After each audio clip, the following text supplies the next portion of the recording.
going to start the chapter number 7 of macroeconomics. The name of the chapter is aggregate demand and its related concept. And the weightage of this chapter is 12 marks. In this video, you are going to be the topics to be covered is define AD component, aggregate supply, consumption function, and saving function. Before starting the chapter, I am going to give you the introduction of this chapter. In class +1 in microeconomics, you have studied the concept demand and supply. Both demand and supply deals at individual level and at market level. But in macroeconomics, there is aggregate demand and aggregate supply, which means whole demand and supply of goods and services in an economy. In this chapter, you are getting the knowledge about the AD and its related concept. So, we are going to start the chapter. First question is define AD. AD refers to the total value of final goods and services which all the sectors of economy are planning to buy at a given period of income during the 1 year or an accounting year. It means that total value of final good and services. Student make one thing clear. Total in this AD we are going to take only the final goods, not the intermediate goods, which all the sectors of the economy are planning to buy. All the sectors of economy are planning to buy. जो सारे sector मिलके plan कर रहे हैं bye करने के लिए. जब भी हम कोई चीज़ बाय करते हैं तो हम क्या देखते हैं at a given level of income कि मेरी कितनी इनकम है ड्यूरिंग अ 1 ईयर, एक साल में कितनी मेरी इनकम है, उस हिसाब से मैं प्लान करूँगी. इसका मतलब क्या हुआ, एडी का मतलब क्या हुआ, total value of final good and services which all the sectors of economy are planning to buy at a given level of income during a 1 year or accounting year. Now we are going to start the next question, that is AD of components of AD. In macroeconomics there are 4 components of AD, that is C plus I plus G X minus N. But in AD chapter we consider as a closed economy. So there is only 2 sectors. AD is equal to C plus I. Now I am going to give the description of these formula C plus I plus G X minus M. C stand for private consumption expenditure. I stand for investment expenditure. G stand for government expenditure.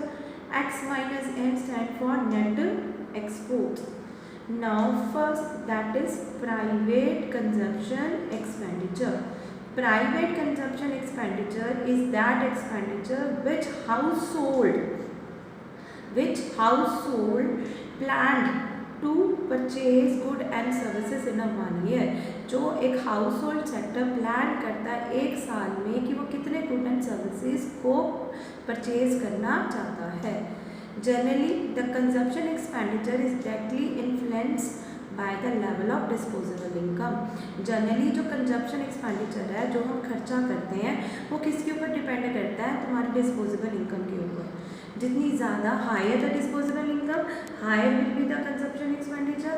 Lower the disposable income, lower will be the consumption expenditure. What do you mean by not disposable income? Disposable income is that part of the income which is available to the household for spending on the consumption and saving. वो सारी income जो एक household जो हमारे पास बच जाती है, जब रखते हैं हम लोग, किसके लिए रखते हैं, या तो हम उसको कंजप्शन करेंगे या तो उस इनकम को हम लोग क्या करते हैं, सेव करेंगे. इसलिए सेव करेंगे. That is called private consumption expenditure which is done by the household to buy goods and services in a 1 year. Now second point is investment expenditure. Investment expenditure is done by the private firms on the purchase of capital goods. Capital goods are like machineries, buildings, etc. Investment expenditure is autonomous. That means investments are not influenced by the level of income. In this AD, the investment is always autonomous. It means that investment influence by the level of income. इसका मतलब चाहे income बढ़े चाहे income कम हो, जो autonomous investment है वो हमेशा सेम रहेगी।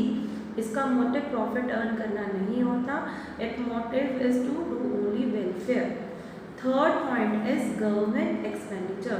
Government expenditure refers to the total expenditure जो सरकार, जो गवर्नमेंट करती है किसके ऊपर, for the consumer good and for the capital good to satisfy the common needs of the economy, जो सबकी नीड्स को सेटिस्फाई कर सके। Consumer goods and capital goods you have studied in chapter number 2. Government do two types of expenditure. First, consumption expenditure. Second is investment expenditure. Consumption expenditure like law to maintain law and order and education etc. Investment expenditure like constructions of highways and roads. Next point is net exports, that means X minus M. Exports indicate the demand for the goods produced within the domestic territory of a country by the rest of the world. हमारे good की demand जब बाहरली country करते हैं तो हम उन्हें क्या करते हैं, exports. Imports refers to the demand of the resident of a country for the goods that have been produced abroad. बाहर से जब हम किसी गुड को मंगवाते हैं तो हम लोग क्या करते हैं, इम्पोर्ट्स। और नेट एक्सपोर्ट्स का मतलब क्या होता है, difference between exports and imports. कितना डिफरेंस एक्सपोर्ट और इम्पोर्ट में होगा, that is equal to the net export. So these are the 4 components of AD. Now next question is AD in a 2-sector model economy. I have tell you before that in AD chapter is considered as a closed economy, so there are only 2 main component, that is C plus I. But we have to do 4 component also. AD has 4 component. We will assume that AD is a function of only consumption expenditure and investment expenditure, that is AD is equal to C plus I, consumption expenditure plus investment expenditure. Before starting this topic, these are the 3 main points that you have to remember for this full chapter. That first point is income can be 0 but consumption cannot be 0. वो कहता है कि इंसान की income 0 हो सकती है, कुछ नहीं हो सकती, बट कंजप्शन कभी भी 0 नहीं हो सकती। क्यों? क्योंकि एक इंसान को खाने पीने के लिए कुछ ना कुछ पैसा चाहिए ही है। Because people need to sustain basic goods and services to sustain themselves, so they use their पास सेविंग। और वो पैसा कहाँ से लेंगे? वो अपनी पास saving. I am repeating it again. In first point we are going to remember one thing, that income can be 0, एक इंसान की इनकम 0 हो सकती है, but consumption can not be 0, but consumption कभी भी 0 नहीं हो सकती, क्योंकि एक इंसान को अपनी इच्छाओं को पूरी करने के लिए कुछ ना कुछ पैसा चाहिए जो वो अपनी पास सेविंग से यूज़ करता है। It means consumption is more than income. Now second is consumption is equal to the income. जब कंजप्शन इनकम के बराबर आ जाती है, it mean that is break even point. It when it break even point is when consumption is equal to the income. Suppose अगर income 40 है तो consumption भी कितनी होगी तुम्हारी? 40। Next our third point is and income is more then consumption. जब इंसान की इनकम बढ़ेगी तो वो कंज्यूम करना कम कर देगा, या कंज्यूम करेगा उतना ही, पर उसकी इनकम बच जाएगी। जो इनकम बच जाएगी वो क्या करेगा? सेव करेगा। वो क्या करेगा? सेव। इसका मतलब in this it means that there are 3 main point. First, C is greater than Y, C is equal to Y, और Y is more than C. When C is more than Y, when income is 0. When C is equal to Y, it means it is a break-even point. When Y is equal to C, when people start saving. In the diagram, you can see that income is 45 degree, and I stand for investment, and I have told you that investment is autonomous, that it remains same, that it is not influenced by the income. C stand for consumption, and AD stand for C plus I.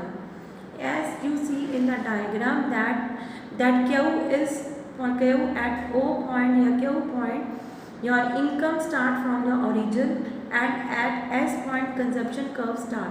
Consumption curve start always above income curve because income can be zero but consumption cannot be zero. At this point there is autonomous consumption C dash. C dash means autonomous consumption. Autonomous consumption means minimum level of consumption. Minimum level of consumption. This is your question that is AD in a two-sector model. Now we are going to start the next question, that is explain aggregate supply. Aggregate supply means money value of final goods and services that all the producers are willing to supply in the economy in a given period of time. वो सारे good and services जो producer बेचना चाहते हैं at a given period of time. In aggregate supply always equal to the national income. It means national income is always equal to AS. AS is always equal to the national income. Both are the same thing. Component of AS OR or national income. The major portion of the national income is spent on the consumption of a good and services and balance is saved. जो major part है, जो national income का major part है, या तो वो consume कर लेते हैं या जो बचा हुआ पैसा हम लोग क्या कर लेते हैं, सेव कर लेते हैं. It mean income is neither consumed और आइदर कंज्यूम्ड और सेव. या तो इनकम हम लोग कंज्यूम्ड कर लेते हैं या तो हम लोग उसको क्या कर लेते हैं, सेव कर लेते हैं. So Y the formula is Y is equal to AS is equal to C plus S. C plus S. Now look at the schedule.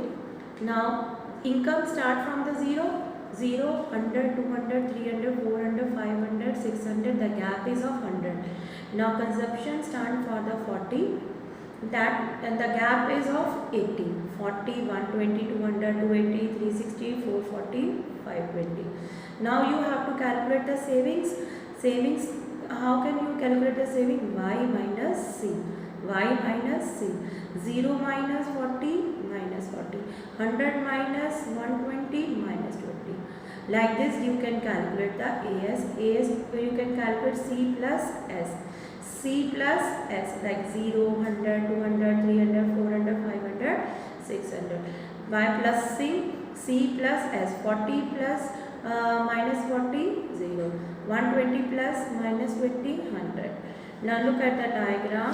The income start from the origin. Income stand equal to the AS.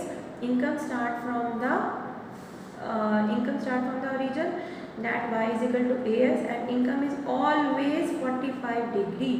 The significance, importance of the 45 degree is that the income can be zero. Income is all can equal to be consumption, and income is more than consumption. That I have told you before in AD in a two-sector model economy. But you have to make it clear that whenever you draw the income should be of 45 degree, and always income start from the origin. Why income start from the origin? Because income can be zero. Next question is consumption function. Before starting the consumption function, you should know about the consumption expenditure. Consumption expenditure means that portion of the income which is spent on the purchase of goods and services at the given level of income. वो सारी income जो हम लोग अपने goods को purchase करने के लिए करते हैं उसको हम लोग क्या कहते हैं, consumption expenditure. Consumption expenditure refers the portion of the income. वो पोर्शन इनकम का जो हम लोग स्पेंड करते हैं, खर्चा करते हैं, क्या किस पे खर्चा करते हैं, for the good and services at the given level of income, अपने डिफरेंट लेवल ऑफ इनकम के ऊपर. Next is consumption function. Both terms are different. Consumption expenditures are different. Consumption function is different. Consumption function means it refers to the functional relationship between consumption and national income. Consumption function का मतलब क्या होता है कि functional relationship, मतलब ये इसका relationship show करता है। कंजप्शन किसका रिलेशनशिप शो करता है? कंजप्शन और नेशनल इनकम का। द फॉर्मूला है C is equal to F bracket में Y। C stand for consumption, F stand for the functional relationship, Y stand for income. Make it clear कि that the consumption और income relation is positive. Income or consumption relationship is positive. As income increases, consumption also increases. It also shows the consumption level at different level of income in an economy. ये क्या show करता है और कि एक इंसान ने कितनी कंजप्शन की अपने डिफरेंट लेवल ऑफ इनकम के ऊपर इकोनॉमी में। Now look at the schedule again. Again same income you are going to take, that is 0, 100, 200, 100 gap. Income will be the same, that is 40, 80 gap. Clear? Now with the help of the diagram I am going to tell you that on OX axis you are going to take the income, on OY axis you are going to take the consumption. Y is income that start from the 45 degree, and income always consumption start from above the income, that is consumption C, and at E point this is break even point. Now I am going to explain this diagram. At point O and C there is minimum level of consumption in the economy, means autonomous consumption. It means consumption is more than income, that means this saving means people are using their saving to satisfy their want. At point E, Y is equal to C, that means break even point. Here saving is equal to 0. Next, income is more than consumption. The part of increased income, people start saving. Income, people start saving. This is called consumption function. Next question is saving function. Saving is also the function of income, that saving also depend upon the level of income. ये saving कहाँ से निकलती है? हमेशा income से। Income और saving का relationship भी क्या है? पॉजिटिव। इनकम का मतलब क्या होता है? Income is excess of income over the expenditure, consumption expenditure. जितना पैसा बच जाता खर्चा करने के बाद, वो सारा पैसा उसे हम लोग क्या कहते हैं? सेविंग। सेविंग और सेविंग फंक्शन भी डिफरेंट टर्म्स हैं। Saving function refers to the functional relationship between saving and income. Functional relationship है, किसका फंक्शनल रिलेशनशिप है? Saving and income. The formula is saving is equal to function of income, means saving and income relation is always positive. Now look at the schedule. The income is same, that is 0, 100, the gap is of 100 and consumption gap is of 80. Now you are going to calculate the saving. How to calculate the saving? Y minus C. Now savings Y minus C, 0 minus 40, that is minus 40. Then 100 minus 120, that is minus 20. Now you can see that the starting point of savings is minus. So the diagram will be start from the negative side, from the lower side. Here R is a break even point, and S and R is this savings. S and R is this savings, because here consumption is more than income. R is a break even point. Here saving is equal to 0. Why saving is equal to 0? Because C is equal to Y. After the R savings become positive, it means that income is more than consumption. Income is more than consumption. I am going to explain this diagram again. At point S and R there is this saving. Why there is this saving? Because consumption is more than income. There is minimum level of income, minimum level of consumption in the economy. At point R, this is break even point where saving is equal to 0. That means C is equal to Y. And after the point R, their savings is positive because Y is more than C. After this 4 questions, you are going to observe that there are only 3 main points, that is income can be 0 but consumption cannot be 0. Here savings is negative. Second, that in consumption is always equal to the income. This is called break-even point where saving is equal to 0. Here third point is income is more than consumption. Here savings is positive. Note, if anything is not clear, watch this video again and again and